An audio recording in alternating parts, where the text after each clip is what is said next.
Hello student, previous lecture में हमने deadlock avoidance और डेडलॉक प्रिवेंशन देखा था। आज के लेक्चर में हम देखेंगे deadlock detection and recovery.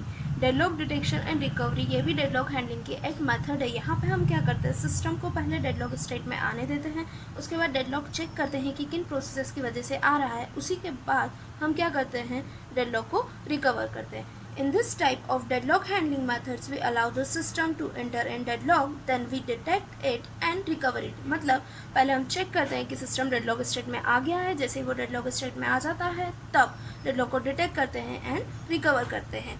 Here we check how deadlock occurs and how many processes will be attached. मतलब डेडलॉक कैसे आया है और उस डेडलॉक से कौन कौन सी प्रोसेसेस अटैच्ड है।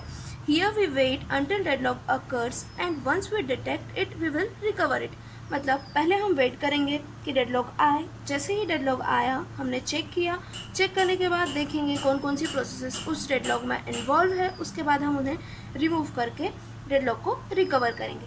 अब आज के लेक्चर में हम देखेंगे कि सबसे पहले डेडलॉक को डिटेक्ट कैसे किया जाता है, क्योंकि जब तक हम डेडलॉक को डिटेक्ट नहीं करेंगे हम उसे रिकवर नहीं कर पाएंगे। तो हाउ टू डिटेक्ट डेडलॉक, इसके लिए हमारे पास दो तरीके हैं। पहला तो है for single instance of resource type, मतलब अगर कुछ प्रोसेसेस है जिनमें सिर्फ सिंगल रिसोर्स की ज़रूरत है, सिंगल टाइप के इंस्टेंस की वो रिक्वेस्ट करती है, तब उन प्रोसेसेस में डेडलॉक कैसे चेक करेंगे। If all resource have only a single instance then we can use cycle detection algorithm using RAG means resource allocation graph and detect deadlock।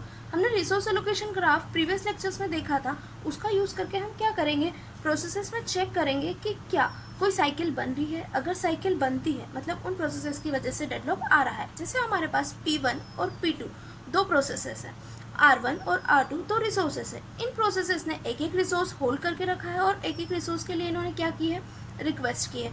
अब हम चेक करेंगे क्या हमारे पास साइकिल बन रही है, मतलब प्रोसेसेस कंप्लीट नहीं हो पा रही है, वेटिंग स्टेट में जा रही है। अगर प्रोसेसेस नहीं कंप्लीट हो पाती है मतलब P1 और P2 की वजह से हमारे सिस्टम में क्या आ रहा है, डेडलॉक।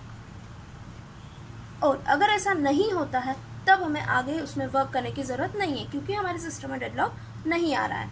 नेक्स्ट तरीका है हमारे पास for multiple instance of resource type, मतलब अगर प्रोसेसेस एक से ज़्यादा टाइप के रिसोर्सेज की रिक्वेस्ट करती है तब हम डेडलॉक को कैसे चेक करेंगे और रिकवर करेंगे। Here reg is not applicable, then we can check total available, allocated and needed of requested resources. Using this information we detect deadlock occurs or not। यहाँ पे हम क्या चेक करेंगे, यहाँ पे हम reg का यूज़ नहीं कर सकते which is resource allocation graph, क्योंकि हमने देखा है कि रिसोर्स एलोकेशन ग्राफ में एक या दो प्रोसेसेस होती थी, एक या दो रिसोर्स होते थे और उन्हीं में हम साइकिल डिटेक्ट करते थे। पर अगर ज़्यादा प्रोसेसेस होगी और ज़्यादा रिसोर्सेस होंगे तब रेग का यूज़ करना टफ हो जाएगा। तब हम क्या चेक करेंगे कि जो प्रोसेसेस है उन्हें टोटल कितने रिसोर्सेस ऑलरेडी अवेलेबल हैं, कितने अलोकेट हो चुके हैं और कितने रिसोर्स की उन्होंने रिक्वेस्ट किए। इन सबको एक टेबुलर फॉर्म में अरेंज करके हम जैसे बैंकर्स एल्गोरिथम में किया था वैसे हम चेक करेंगे और उन प्रोसेसेस को वन बाय वन करके रिसोर्सेस अलोकेट करते जाएंगे। अगर रिसोर्स अलोकेट हो जाते हैं और प्रोसेसेस डेडलॉक स्टेट में नहीं जाती है तब हमारा डेडलॉक डिटेक्ट नहीं होगा। और अगर हमारे पास currently available resources, currently allocated resources and currently requested resources के अकॉर्डिंग अगर डेडलॉक आता है मतलब हमारे सिस्टम में क्या हो रहा है, डेडलॉक अराइज हो रहा है। ये हमारे पास डेडलॉक डिटेक्शन की मेथड्स है जिसके द्वारा हम सिस्टम में देखेंगे कि किन प्रोसेसेस की वजह से कैसे डेडलॉक अकर हो रहा है। नेक्स्ट लेक्चर में हम देखेंगे कि डेडलॉक को कैसे रिकवर किया जाता है। Thanks for watching.